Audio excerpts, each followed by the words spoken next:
جی تو عزیز طلباء و طالبات، ہم دیکھ رہے تھے جب تجزیہ کرنا ہو تو تجزیہ کیا کس طریقے سے جاتا ہے. ہم نے یہ سوال ہمارے سامنے کھڑا ہوا کہ تجزیہ ہر کوئی کر سکتا ہے. تجزیہ ہم نے دیکھا کسے کہتے ہیں یا تجزیہ کیا ہے، کہ تجزیہ کسے کہتے ہیں،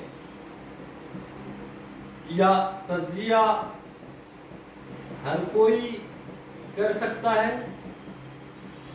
ادبی تجزیہ کیا ہے، ادبی تجزیہ کس طرح کیا جاتا ہے. یہ ہمارے سامنے بنیادی سوال کھڑے ہوئے کہ تجزیہ کیا ہے. ہم نے اس پہ تفصیلی گفتگو کی تجزیہ کسے کہتے ہیں. ہم نے اور اس کے بعد جب تجزیہ کسے کہتے ہیں بات ہوئی تو ہم کو یہ لگا کہ پھر تجزیہ ہر کوئی کر سکتا ہے. تو ہمارے سامنے جواب آیا ہاں تجزیے کی صلاحیت ہر کسی میں ہوتی ہے، تجزیہ ہر کوئی کرتا ہے. ہم نے ایک ایونٹ کو سامنے رکھتے ہوئے کہا کہ کس طریقے سے ماحول بنتا ہے، کس طریقے سے تجزیہ کیا جاتا ہے. ہم نے یہ پھر تجزیہ ہر کوئی کر سکتا ہے تو تجزیہ کسے، تو ہمارے سامنے جواب آیا ہاں. ہم نے اس پر بھی تفصیلی گفتگو کی. اب ادبی تجزیہ کیا ہے. دیکھیے ہماری عام زندگی کے اندر جس طریقے سے کسی ماحول کا، کسی سچویشن کا، کسی حالات کا، کسی موقع کا، کسی فنکشن کا، کسی پروگرام کا، کسی تقریب کا، کسی اجلاس کا یا کسی چھوٹی بڑی تقریب کا، ہم تقریب کی تکمیل کے بعد جو مذاکرہ کرتے ہیں اس تقریب کی کامیابی اور ناکامی کے عوامل ڈھونڈتے ہیں. تو کامیابی کن کن چیزوں سے رہی، کون کون سے عوامل پیش رہے کہ جس کی وجہ سے یہ تقریب کامیاب رہی، یا کون کون سے عوامل ایسے رہے جس کی وجہ سے تقریب ناکام ہوئی. یہ جو تجزیہ ہے یہی تجزیہ کسی ادبی فن پارے کا بھی کیا جاتا ہے کہ جو فن پارا صفحہ کرتاز پر موجود ہے، کسی صاحب تخلیق نے اسے تخلیق کر کر قاری کے حوالے کر دیا. اب وہ فن پارا جو قاری اس فن پارے کا مطالعہ کر رہا ہے یا جو قاری اب قاری بھی کئی قسم کے ہوتے ہیں. قاری بھی کہیں ایک فن پارا، ہم کہانی دیکھ رہے ہیں اس لیے کہانی تک ہی چلیے. کوئی کہانی تخلیق میں آئی، کہانی تخلیق میں آئی، کہانی کے تخلیق کار نے ایک کہانی جس کا موضوع معاشرتی ہو سکتا ہے، مذہبی ہو سکتا ہے، علمی ہو سکتا ہے، یا جس ماحول میں وہ بود و باش اختیار کیا اس ماحول سے اخذ کیا ہوا کوئی ایک موضوع ہوتا ہے. اب قاری جو کہانی کا مطالعہ کر رہا ہے، دیکھیے تجزیاتی صلاحیت کہاں سے پیدا ہوتی ہے. تجزیہ اور تنقید، تنقید اس میں ایک فرق ہے. تجزیہ کیا ہے اور تنقید کیا ہے. فرق کیا ہے دیکھیے، یہاں ہم کو کہانی کا تجزیہ کرنا ہے نہ کہ تنقید. تنقید کے معنی ہے کسی چیز میں کسی فن پارے کی خوبیوں اور خامیوں کو مستحسن انداز میں پیش کر دینا تنقید کہلاتا ہے. اچھے کو اچھا کہہ دو، برے کو برا کہہ دو، ایک معیاری انداز میں، نہ کہ برے کو اتنا برا بنا کر پیش کر رہے ہو کہ اس کے اوپر بہتان تراشی یا اس پہ الزام یا پھر اس کی خامیاں ہی خامیاں نظر آ جائے. یہ تنقید نہیں بلکہ تنقیص ہوگی، کسی کا نقص نکالنا ہوگا. بلکہ تنقید کہلاتی وہ ہے کہ اس کے کسی فن پارے کے اندر یہ اچھائیاں ہیں اور یہ خامیاں ہیں. خامیاں ہیں تو کس طریقے سے دور ہوتی ہیں، اچھائیاں ہیں تو کتنی اچھائیاں ہیں. اس کا ایک منصفانہ انداز میں بیان تنقید کہلاتا ہے.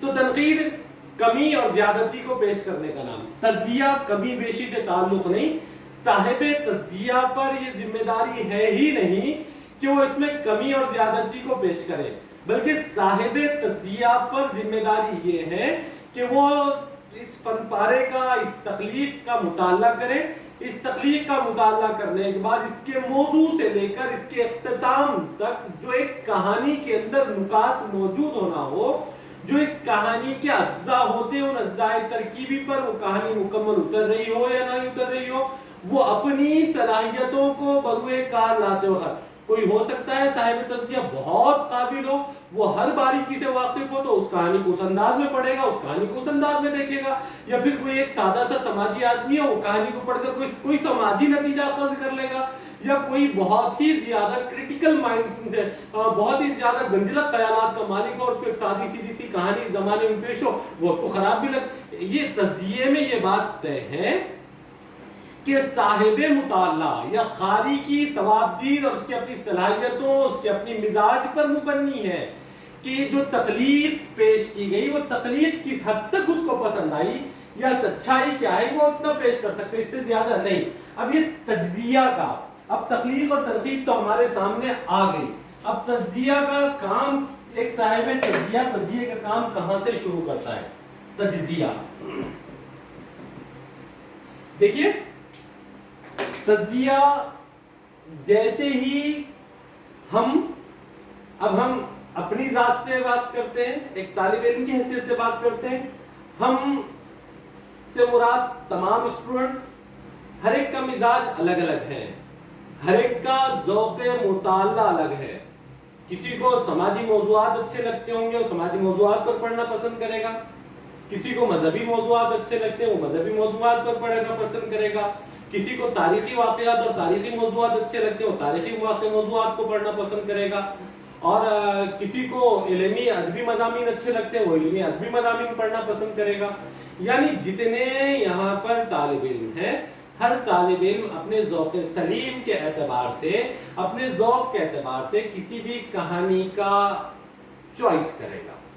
کہانی تاریخ کی بنیادوں پر ہو، کہانی سماجی عوامل کی بنیاد پر ہو، کہانی مذہبی عوامل کی بنیاد پر ہو، کیونکہ کسی بھی کہانی کا ایک مرکزی موضوع ہوتا ہے اور وہ مرکزی موضوع اس کہانی کے عنوان کا تعین کرتا ہے۔ جو مرکزی موضوع ہوگا کہانی کا وہ اس کا عنوان اس کا تعین کرے گا۔ اس لیے کہتے ہیں نا، کسی نے کہاوت کی تھی کہ ہم لفافہ دیکھ کر خط کا مضمون پہچان لیتے ہیں، تو کہانی کا عنوان ہی اس کا موضوع ہوتا ہے۔ تو کسی بھی قاری کی سب سے پہلے نظر اس کہانی کے موضوع پر پڑتی ہے اور اس کی شوق اور اس کی دلچسپی اس کہانی کے موضوع سے شروع ہوتی ہے۔ کہانی کا موضوع دیکھ کر قاری یہ سمجھ جاتا ہے کہ یہ میرے ذوق کی کہانی ہے، میرے ذوق کی کہانی نہیں ہے، یہ میری دلچسپی کی کہانی ہے، میری دلچسپی کی کہانی نہیں ہے، اس کو میں نے مطالعہ کرنا چاہیے، اس کا میں نے مطالعہ نہیں کرنا چاہیے، یہ کہاں تک درست ہے، کہاں تک کم ہے، کہاں تک زیادہ ہے۔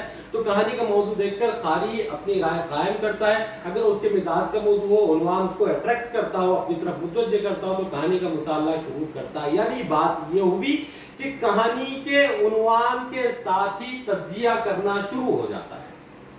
اب یہ تجزیہ کوئی صاحب فہم آدمی کرے یا عام سا بندہ کرے، عام سا بندہ بھی جس کی کوئی ایسی ذہن اور فکر نہ ہو کہ تجزیہ کرنا نہیں چاہتا ہو، تب بھی وہ آدمی اپنے اندر تجزیاتی صلاحیت رکھتا ہے، تجزیاتی صلاحیت رکھتا ہے، اسی لیے تو کہانیاں پڑھتا ہے۔ دیکھیں ہم لوگ ہمارے طلبہ کو اکثر بتاتے ہیں کہ ہم لوگ پڑھائی کے زمانے کے اندر ابن صفی کو رات میں چھپ چھپ کر پڑھا کرتے تھے کہ ابن صفی کے جو مکالمہ تھے، ابن صفی کا ناول آ گیا تو ہمارا موضوع فائنل کہ ہم کو پڑھنا ہے۔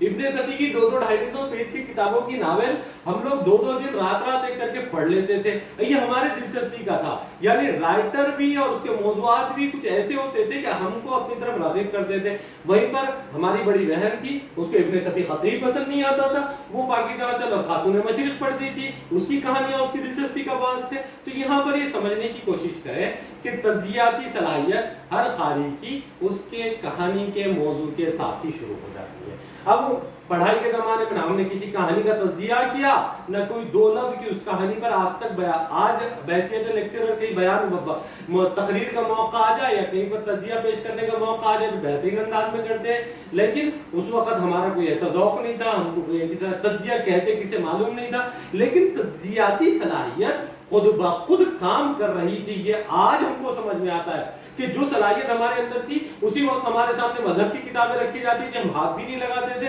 وہیں پہ ابن صفی رکھ دو، 10 کتابیں ابن صفی لے کر پڑھ لے، لیکن مذہبی کتاب کو ہاتھ لگانا پسند نہیں۔ تاریخ پڑھنا تو ہمارے مانو کیا کہتے ہیں ریڑھ کی ہڈی میں کانٹے چبونے کے برابر تھا، کہا کہ کون پڑھے کون مرے کھڑے گئے۔ تو یہ جو چیزیں ہیں نا، یہ جو تجزیہ اس وقت بھی ہمارے اندر زندہ تھا، لیکن اس کی پیش کرنے کی صلاحیت ہمارے اندر نہیں۔ یہ پیش کرنے کی صلاحیت، یہ تجزیاتی صفت آپ سب کے اندر موجود ہے، آپ سب بھی تجزیہ کرتے ہیں، لیکن اس کی اظہار کا سلیقہ، اس تجزیے کو لفظوں کے اندر پیش کرنے کا سلیقہ آپ کے اندر آ جائے۔ جیسے ابن صفی ہم پڑھتے تھے، ہمارے پڑھنے کا اپروچ الگ ہوتا تھا، ہمارے پڑھنے کا نظریہ الگ ہوتا تھا، اور کبھی کبھی ہم نے دیکھا کہ جو کہانی ہم نے پڑھ کے چھپا دی ہمارے بابا کے ہاتھ کو لگ جائے تو ہمارے بابا بھی چڑھ جاتے تھے پوری کتاب کو۔ تو میں یہ جانتا ہوں کہ میرے اپنی صلاحیت اس وقت، میرا اپنا تجربہ، میرا اپنا مطالعہ بہت محدود، بہت کمزور اور بہت ہی نحیف تھا، ہمارے والد کا اس سے زیادہ مضبوط تھا۔ ہم دیکھتے ہیں کہ ہمارے والد صاحب کو کتابیں پڑھنے کا بڑا شوق تھا، تاریخی کتابیں بہت بھی، آج بھی ہم کبھی بیٹھتے ہیں تو وہ اسلامی تاریخ اور ہندوستان کی تاریخ اتنے بہترین انداز میں اتنا زبردست تجزیہ پیش کرتے ہیں، ایک ایک واقعے کا ایسا بہترین انالیسس پیش کرتے ہیں کہ وہ کہانیاں اور واقعات جیسے نقش ہو جاتے ہیں، اور ہم کو لگتا ہے کہ ہم کتنے محروم رہے کہ جو بنیادی ماخذ تھا ہمارا ہم اس سے ہی دور رہ گئے۔ یعنی یہ جو تجزیے کی صلاحیت آدمی کے مطالعے اور تجربہ، تجزیہ نگار کی تجزیے کے اندر جھلک کر سامنے آتا ہے۔ یہ بنیادی بات ہے کہ تجزیے کی صلاحیت اور تجزیے کی صفت ہر صاحب مطالعہ کے اندر موجود ہوتی ہیں، کوئی پیش کرتا ہے اور کوئی پیش نہیں کرتا۔